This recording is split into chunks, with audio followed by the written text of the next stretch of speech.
আমাকে মাফ করে দাও, আমার চুল ফিরিয়ে দাও। তুমি যা বলবে তাই আমি শুনবো। আরিফ চল, আজ আমরা হেমন্তনগরীতে যাচ্ছি কিন্তু ঘুরতে। চল, মজা হবে। আমি তো চিন্তায় আছি ওখানে খাওয়া দাওয়া নিয়ে। তুই আর ভালো হলি না।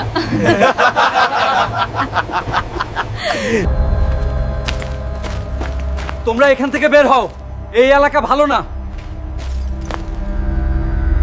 উনি একথা কেন বললো? হাল্ক, এখান থেকে চল, পালিয়ে যাই। না, আমরা এখানে আসছি, এখানকার মূল ঘটনা না দেখে যাব না। আমার খুব ভয় হচ্ছে। Look out, get down. Oh God, they're everywhere. Run, run.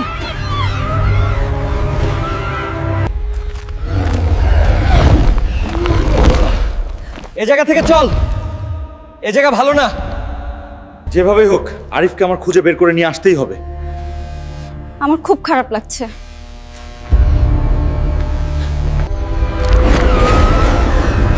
এই গ্রামে যারা আসছে তারা কেউ ফিরে যেতে পারেনি।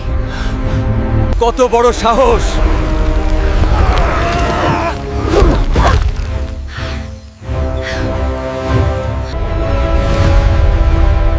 আমাকে মাফ করে দাও, আমার চুল ফিরিয়ে দাও। তুমি যা বলবে তাই আমি শুনবো। যা, আমার বন্ধু আরিফকে নিয়ে সামনে আয়, তাহলে তোকে ছেড়ে দিব। আমার চুল ফিরিয়ে দাও, আমি এই গ্রাম থেকে অনেক দূরে চলে যাব।